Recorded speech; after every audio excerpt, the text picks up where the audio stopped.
大家好，我是唐浩，今天都好吗？一场好莱坞级别的碟中谍、迷中迷的心理战和疑兵战正在美国跟伊朗之间上演，您知道吗？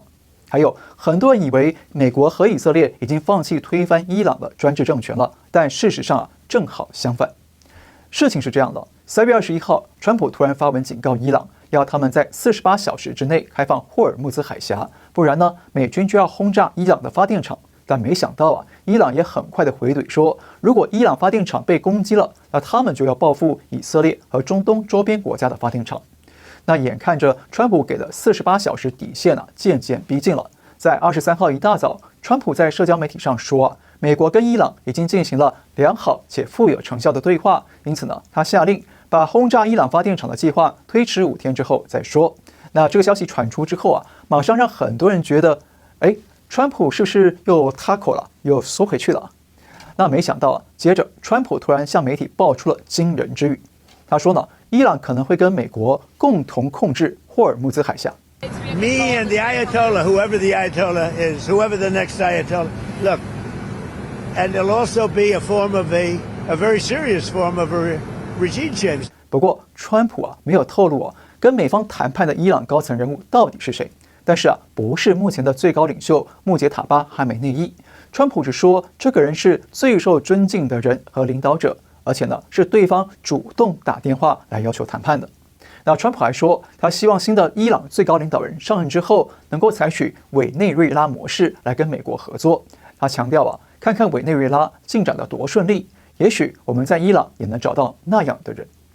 好看到这里你是不是也觉得有点困惑呢？怎么美伊双方前天明明还在赌一场生死梭哈，怎么现在又变成了一派和气了呢？没错，这就是川普故布疑阵的地方。你看川普说的话放出了哪些信息呢？第一，伊朗那边有人在跟美方密切沟通，希望谈和。第二，伊朗这位想谈和的人是位高权重。第三，伊朗即将迎来政权更迭。第四，伊朗的新政权将和委内瑞拉一样，与美国密切合作，变成亲美国家。好，那这些信息拼凑起来就是说，伊朗有一位亲美政要准备发动政变，要跟美国里应外合，实现伊朗的政权轮替。那站在伊朗当局的角度来说呢，当然就是我们有内鬼。哇，这可不得了了。所以呢，伊朗当局赶紧大力否认说我们绝对没有人跟美国谈判，是川普胡说八道，想要安抚国际油价而已。但是呢，就在这个时候，美国媒体 Axios 他爆料说伊朗国会议长卡利巴夫跟川普的女婿库什纳和美国的中东特使威特科夫一直保持着联系，而且呢，美伊之间一直通过埃及、巴基斯坦和土耳其3个国家在互传讯息。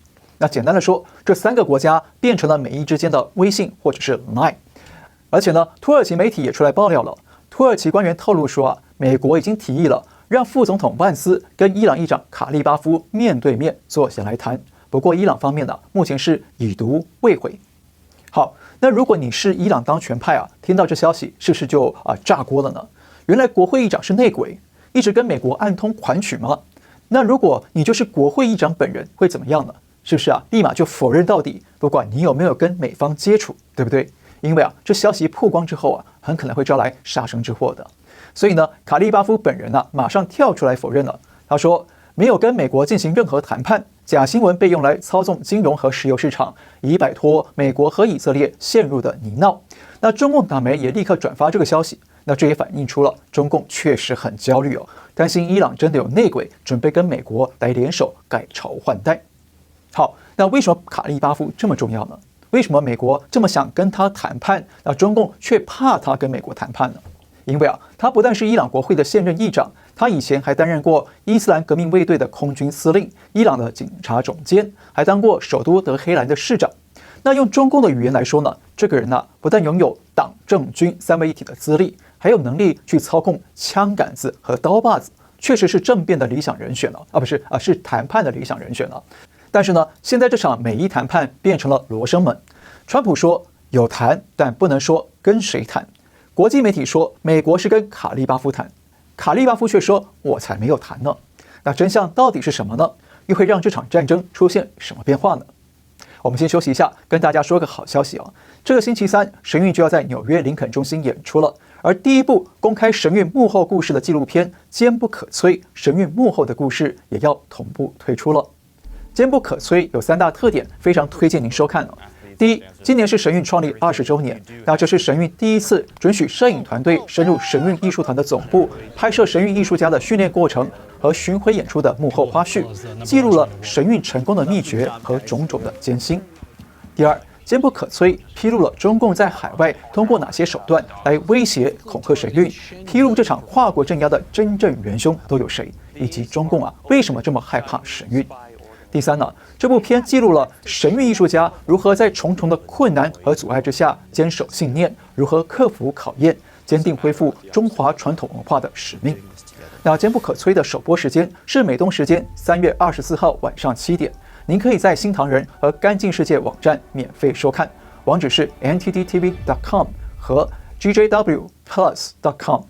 另外呢，还没看过神韵的朋友们也请把握机会前往观赏哦，绝对会带给您意想不到的收获。那更多信息呢，请上神韵官网查询，网址是神韵 .com。还有，别忘了，如果您在神韵官网上购买美国与加拿大境内的演出门票，只要输入优惠码 NTDTH26 就可以免去购票手续费，那单张门票可省约10美元左右，还请您多加利用。好。伊朗议长到底是不是跟美国秘密谈判的内鬼呢？那美国是不是真的要跟卡利巴夫联手推翻伊朗当权派呢？在我看来这是川普布局的一场疑兵之计，要用心战取代导弹，要从伊朗高层的内部发动轰炸。怎么说呢？首先，美方确实很可能有在跟卡利巴夫接触，因为美方也想尽快的结束战争，但是希望是比照委内瑞拉模式，由当地人接管政权，配合美方的指令来进行政治改革。而卡利巴夫呢，有这么显赫的资历当然是美方会优先考虑的合作对象。但是很可能卡利巴夫方面还没有给美方积极的回应，或者是双方谈不拢，所以呢，川普决定顺势来一场疑兵之计，打心理战，先放话美伊双方在谈判，所以攻击伊朗发电厂的计划呢，先放缓5天。而且很巧的是，川普才刚刚放话，美国媒体跟土耳其媒体就立马跟上，爆料跟美方接触的高层人物就是卡利巴夫。那这个节奏是有点不寻常的。如果你研究过川普的人生，就知道他一向是不对外透露他真实的战略和底牌。如果他在达成交易之前就公开拿出来说的信息大约呢有70%以上是迷惑对手的烟雾弹。而且呢，川普这么讨厌假新闻媒体，那为什么会这么刚好有美国媒体跟外国媒体同时配合川普来打节拍呢？那我认为很可能是美方有意布局的宣传战和心理战，因为这对美方来说是一石3鸟的好战术。第一呢，这些消息可以达成疑兵和离间敌人的效果，会让伊朗当权者内部是心生恐慌，会担心国会议长真的想搞政变，或者呢还有其他人是内鬼。特别是在美伊的密集轰炸之下呢，伊朗官员之间彼此要联系是比较困难的，所以很难掌握每个人的真实情况。而且从3月初就不断的传出伊朗有人在跟美方接触谈判，而伊朗官方每次呢也都急着第一时间来出面否认。其实呢，这已经反映了伊朗高层内部其实已经彼此互相不信任了。特别是有这么多领导人都被精准的斩首了，就表示呢一定有内鬼。所以呢，川普这套疑兵之计绝对会在加深加重伊朗高层之间的内部嫌隙。这样疑兵之计很可能会带来2种作用，一个是让伊朗高层为了加强沟通和确认彼此的状况，可能会召开实体会议来碰面，从而创造美以联军的轰炸斩首机会。那另一个作用呢，是可能会促使某些疑心病重的领导人决定直接向美国投诚，避免活在被人出卖、随时没命的恐惧当中。第二呢，川普这套美伊正在谈判，准备联合控制海峡的说法呢，可以稳定国际的油价。在我们发稿之前国际油价1天之内就从100美元回落到88美元左右。那川普这一开口可以说是立竿见影。这样呢，不但有助于抑制国际的通货膨胀，也有助于川普在国内助选中期选举。还有一个目的非常重要，就是呢，要争取更多的时间，让特种部队兵力抵达中东，随时展开下一阶段的军事行动。关注这场战争的朋友们都知道，美军已经从日本调派了2栖攻击舰地理波里号，搭载2000多名的第31海军陆战队远征部队前往波斯湾，预计呢再过几天就能抵达了。另外，另一艘2栖攻击舰全世号也传出已经被派往中东，至少搭载了2500名陆战队兵力。